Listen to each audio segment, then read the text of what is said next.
നമസ്കാരം. എല്ലാവർക്കും ജ്യോതിഷ കേരളം ചാനലിലേക്ക് സ്വാഗതം. ഇന്ന് നമ്മൾ ചർച്ച ചെയ്യാൻ പോകുന്നത് 2026 ഏപ്രിൽ മാസം കന്നി രാശിക്കാരുടെ ഫലങ്ങളാണ്. അതിനു മുമ്പ് നിങ്ങൾ ഈ ചാനൽ സബ്സ്ക്രൈബ് ചെയ്തിട്ടില്ലെങ്കിൽ ദയവായി സബ്സ്ക്രൈബ് ചെയ്യുക. 2026 ഏപ്രിൽ മാസം കന്നി രാശിക്കാർക്ക് മാനസികമായ കരുത്ത് പരീക്ഷിക്കപ്പെടുന്ന ഒന്നായിരിക്കും. നിങ്ങളുടെ മുഴുവൻ ശ്രദ്ധയും മറ്റുള്ളവരുമായുള്ള ബന്ധങ്ങളിലേക്ക് കേന്ദ്രീകരിക്കപ്പെടും. 7ാം ഭാവമായ മീനം രാശിയിൽ ശനി നിലകൊള്ളുന്നതിനൊപ്പം ഏപ്രിൽ 2-ന് 8ാം ഭാവാധിപനായ ചൊവ്വയും ഏപ്രിൽ 11-ന് രാശാധിപനായ ബുധനും നീചാവസ്ഥയിൽ ഒന്നിച്ചു ചേരുന്നു. ഈ അപൂർവ ഗ്രഹസംഗമം പങ്കാളിത്ത ബിസിനസ്സിലും ദാമ്പത്യത്തിലും കടുത്ത ആശയക്കുഴപ്പങ്ങൾക്കും തർക്കങ്ങൾക്കും കാരണമായേക്കാം. എന്നാൽ ശുഭകരമായ മറ്റൊരു വശമുണ്ട്. ഏപ്രിൽ 14-ന് 12ാം ഭാവാധിപനായ സൂര്യൻ 8ാം ഭാവത്തിൽ ഉച്ചാവസ്ഥയിൽ എത്തുന്നത് അപ്രതീക്ഷിത സാമ്പത്തിക നേട്ടങ്ങൾക്ക് വഴിയൊരുക്കും. കൂടാതെ ഏപ്രിൽ 19-ന് ഭാവാധിപനായ ശുക്രൻ 9ാം ഭാവത്തിൽ സ്വന്തം രാശിയായ ഇടവത്തിലേക്ക് മാറുന്നത് മാസാവസാനത്തോടെ നിങ്ങളെ സുരക്ഷിതമായ കരയിലെത്തിക്കും. തിടുക്കപ്പെട്ടുള്ള തീരുമാനങ്ങൾ ഒഴിവാക്കിയാൽ ഈ മാസത്തെ പ്രതിസന്ധികളെ നിങ്ങൾക്ക് എളുപ്പത്തിൽ മറികടക്കാം. 10ാം ഭാവത്തിലെ വ്യാഴത്തിൻ്റെ സാന്നിധ്യം ഉദ്യോഗസ്ഥർക്ക് തുടർന്നും ഗുണകരമായിരിക്കും. ഓഫീസിൽ ഒരു വഴികാട്ടിയായി നിങ്ങൾ ബഹുമാനിക്കപ്പെടും.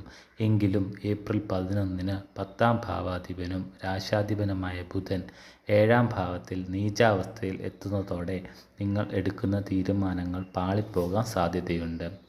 ആശയവിനിമയത്തിൽ വലിയ പിഴവുകൾ സംഭവിക്കാം.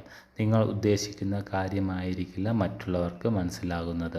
മറ്റുള്ളവരുടെ ജോലിയിൽ ഇടപെടാതിരിക്കാൻ പ്രത്യേകം ശ്രദ്ധിക്കുക. ഏപ്രിൽ 14-ന് സൂര്യൻ 8ാം ഭാവത്തിൽ ഉച്ചനാകുന്നതോടെ ഇൻഷുറൻസ്, റിസർച്ച്, ഓഡിറ്റിംഗ് എന്നീ മേഖലകളിൽ ഉള്ളവർക്ക് പെട്ടെന്ന് സ്ഥാനക്കയറ്റമോ വിദേശയാത്രയ്ക്കുള്ള അവസരമോ ലഭിച്ചേക്കാം. ബിസിനസ്സുകാർ ഈ മാസം ഓരോ ചുവടും അതീവ ജാഗ്രതയോടെ വെക്കണം. നിങ്ങളുടെ ബിസിനസ് ഭാവമായ 7ാം ഭാവം ഒരു യുദ്ധക്കളത്തിന് സമാനമാണ്. ശനിയോടൊപ്പം 8ാം ഭാവാധിപനായ ചൊവ്വയും നീചനായ രാശാധിപനും ചേരുന്നത് ബിസിനസ് പങ്കാളികളുമായി കടുത്ത തർക്കങ്ങൾക്കോ വേർപിരിയലിനോ വഞ്ചിക്കപ്പെടാനോ സാധ്യതയുണ്ടാക്കുന്നു. ഏപ്രിൽ ആദ്യത്തെ 3 ആഴ്ചകളിൽ പുതിയ കരാറുകളിൽ ഒപ്പിടരുത്. ടാക്സ് സംബന്ധമായ കാര്യങ്ങളിൽ കൃത്യത പാലിക്കുക. അല്ലാത്ത പക്ഷം നിയമപരമായ പ്രശ്നങ്ങൾ ഉണ്ടായേക്കാം. ഏപ്രിൽ 19-ന് ശേഷം 9ാം ഭാവാധിപനായ ശുക്രൻ്റെ ബലം ക്ലയൻറ്റുകളുമായുള്ള ഇടപാടുകളിൽ പുരോഗതി കൊണ്ടുവരും. ഓൺലൈൻ ബിസിനസ്സും വിദേശ വ്യാപാരവും ലാഭകരമാകും. സാമ്പത്തികമായി ഈ മാസം നിങ്ങൾക്ക് അപ്രതീക്ഷിതമായ അനുഭവങ്ങൾ നൽകും. ഏപ്രിൽ 14-ന് സൂര്യൻ 8ാം ഭാവത്തിൽ ഉച്ചനാകുന്നത് ഒരു ശക്തമായ വിപരീത രാജയോഗം സൃഷ്ടിക്കുന്നു. മറ്റൊരാളുടെ നഷ്ടം നിങ്ങളുടെ ലാഭമായി മാറുന്ന അവസ്ഥയാണിത്. ഇൻഷുറൻസ് തുകകൾ, സെറ്റിൽമെൻറ്റുകൾ അല്ലെങ്കിൽ പൊതുസ്വത്ത് വഴി അപ്രതീക്ഷിതമായ ധനലാഭം നിങ്ങൾക്ക് ലഭിച്ചേക്കാം. കൂടാതെ ഏപ്രിൽ 19-ന് ധനാധിപനും ഭാഗ്യാധിപനുമായ ശുക്രൻ സ്വന്തം രാശിയായി ഇടവത്തിൽ പ്രവേശിക്കുന്നതോടെ സാമ്പത്തിക ബുദ്ധിമുട്ടുകൾ മാറും. ദീർഘകാല നിക്ഷേപങ്ങളിൽ നിന്നുള്ള ആദായം ലഭിച്ചു തുടങ്ങും. നിങ്ങളുടെ സംസാരത്തിലെ മാധുര്യം സാമ്പത്തിക കാര്യങ്ങൾ നയപരമായി കൈകാര്യം ചെയ്യാൻ നിങ്ങളെ സഹായിക്കും. രാശാധിപനായ ബുധൻ നീചനാക്കുകയും ഉച്ചസ്ഥനായ സൂര്യൻ 8ാം ഭാവത്തിൽ നിൽക്കുകയും ചെയ്യുന്നതിനാൽ ആരോഗ്യത്തിൽ വിട്ടുവീഴ്ച പാടില്ല. നാഡീസംബന്ധമായ ബലഹീനത, തൊലിപ്പുറത്തെ അലർജി, കണ്ണിന് അസുഖങ്ങൾ എന്നിവ നിങ്ങളെ ബുദ്ധിമുട്ടിച്ചേക്കാം. 6ാം ഭാവത്തിലെ രാഹുവിൻ്റെ സാന്നിധ്യം ചിലപ്പോൾ രോഗനിർണയം വൈകാൻ കാരണമായേക്കാം. ഭക്ഷണ കാര്യങ്ങളിൽ കൃത്യത പാലിക്കുക. 7ാം ഭാവത്തിൽ നിന്നുള്ള ശനി ചൊവ്വ ദൃഷ്ടി ജന്മരാശിയിൽ പതിക്കുന്നതിനാൽ വാഹനം ഓടിക്കുമ്പോൾ അതീവ ശ്രദ്ധ വേണം. മാനസിക പിരിമുറുക്കം കുറയ്ക്കാൻ ധ്യാനം ശീലിക്കുന്നത് നല്ലതാണ്. ദാമ്പത്തിക ജീവിതത്തിൽ ഈ മാസം ഒരു പരീക്ഷണ കാലമാണ്.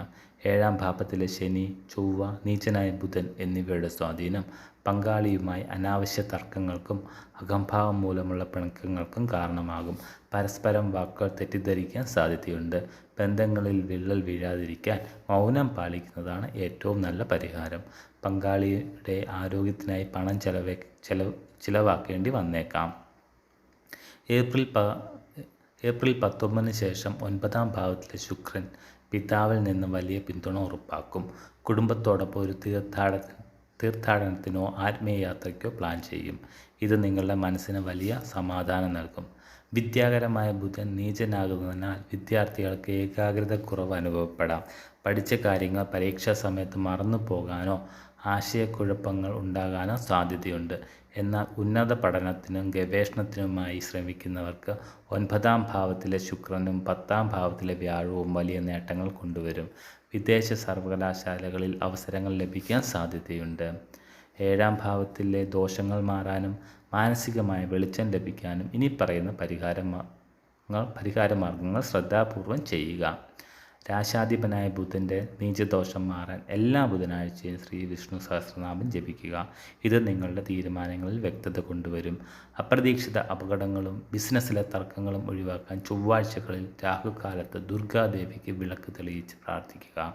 ബുധനാഴ്ചകളിൽ പച്ചപ്പയർ പക്ഷികൾക്കോ പശുവിനോ നൽകുന്നത് ആശയവിനിമയത്തിലെ പിഴവുകൾ മാറാനും ബിസിനസ് വളർച്ചയ്ക്കും സഹായിക്കും.